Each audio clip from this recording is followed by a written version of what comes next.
Good morning, friends. Standard 9, Unit 1, Chitta's Tear, Chitana Asu. Long ago, Julu hunter was sitting under a tree.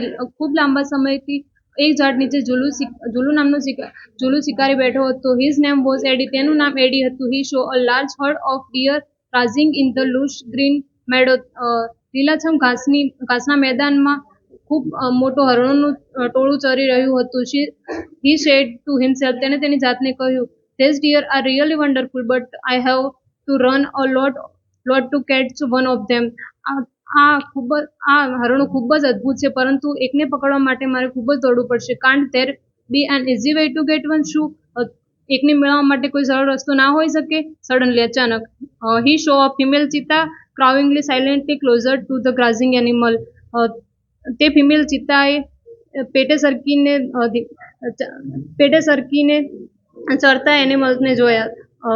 Then she leapt and caught a deer.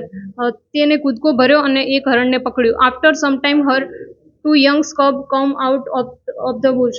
એક જાડી ઝાંખરામાંથી બે બચ્ચાઓ આવ્યા. They all enjoyed their meal. તેઓએ તેમનો ખોરાક મેળવ્યો. Eddie's eyes brightness, they sparkled with an idea. એડીની આંખો ચમકી અને પહોળી થઈ અને ચમકી. He invited the cubs. તેને તે બચ્ચાઓની ઈચ્છા કરી.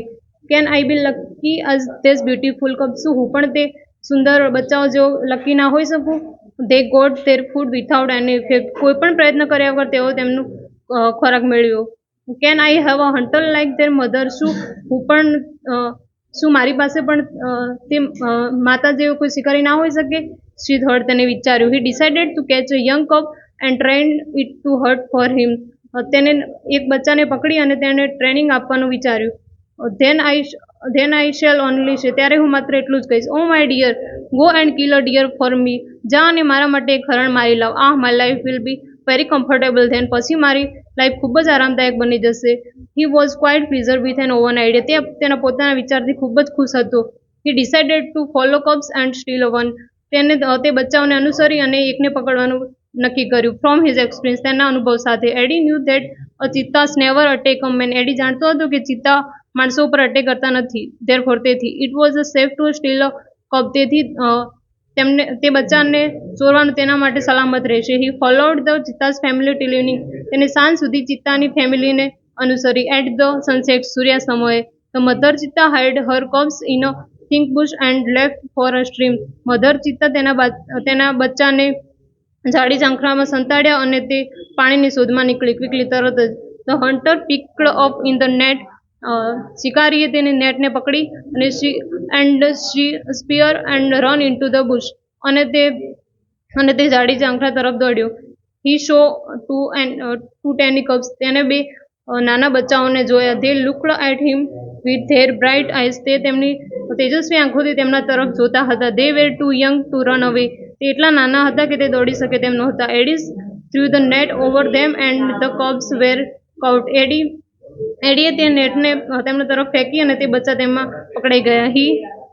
He needed only one cub, but he thought, તેને એક જ બચ્ચાની જરૂર હતી, પણ તેને વિચાર્યું, it is always better to have two slaves instead of one. એકના બદલામાં બે ગુલામ હોવા તે હંમેશા માટે સારું રહેશે. He dressed them with him and hid them under a big basket. તેને તે બચ્ચાઓને ખેંચા અને એક મોટી ટોપલીમાં સંતાડી દીધા. The mother cheetah returned after a while.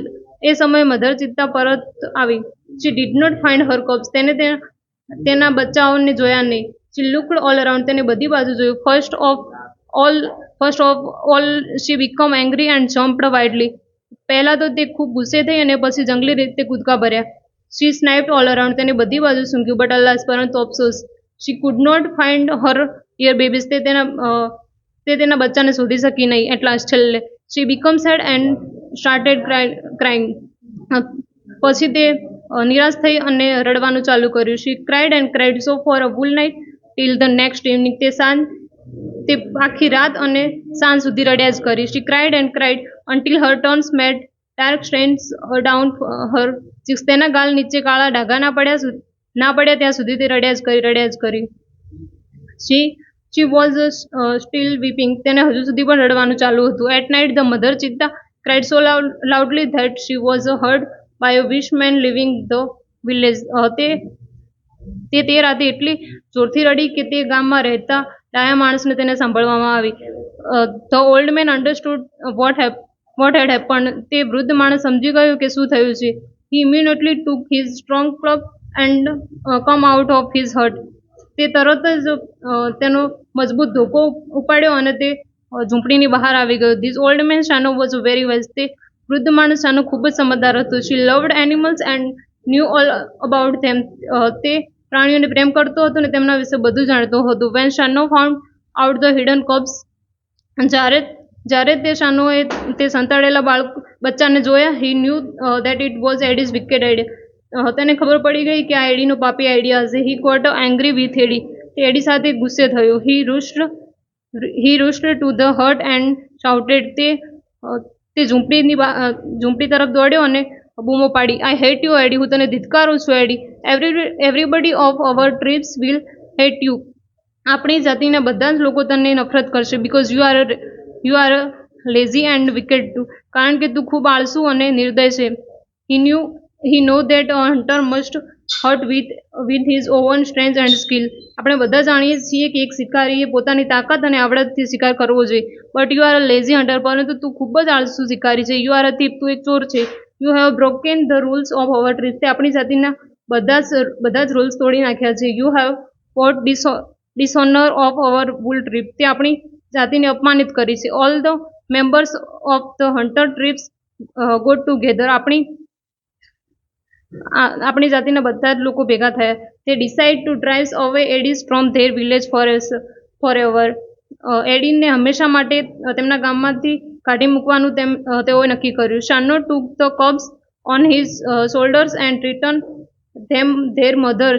શાનોએ તે બચ્ચાઓને પોતાના ખભા ઉપર ઉપાડ્યા અને તેમની મધરને પરત કર્યા. He saw that long weeping of the mother cheetah had stained her face forever. તેને જોયું કે ખૂબ લાંબા સમયથી રડવાથી